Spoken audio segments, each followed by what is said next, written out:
Jina langu naitwa Abdalla Rajabu Mangala.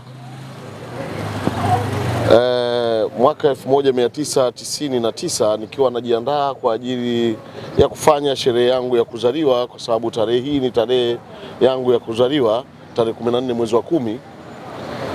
Ghafla nikapata na mshtuko na majonzi ambayo Watanzania wote yalituenea na vilio nchi nzima kwa taarifa ya msiba wa kipenzi chetu hayati Mwalimu Julius Kambarage Nyerere.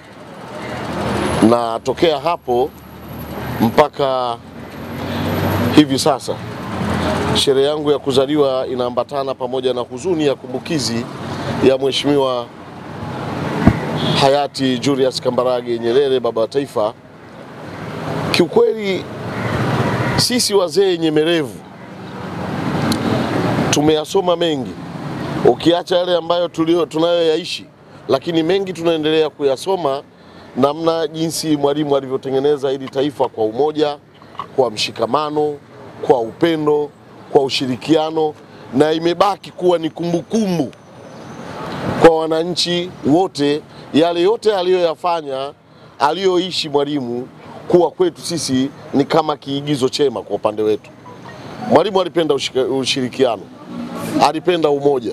Haya yote uwezo ukayafanya kama amani haitokuwepo nchi nzima, watu kwa upendo.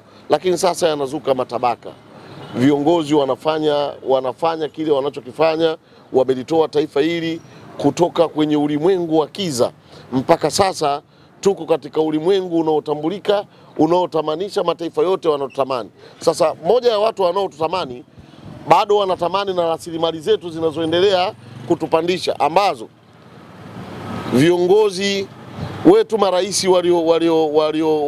waliotangulia kuanzia Mwalimu mwenyewe hayati marehemu Mzee Ali Hassan Mwinyi, marehemu Benjamin Mkapa, mzee wetu Kikwete, marehemu Dr. John Pombe Magufuli na Dr. Samia Suluhu Hassan mama yetu, jinsi anavyozitambulisha rasilimali za taifa kwenye utalii, kwenye kilimo, kwenye miundombinu, kwenye elimu, kwenye afya.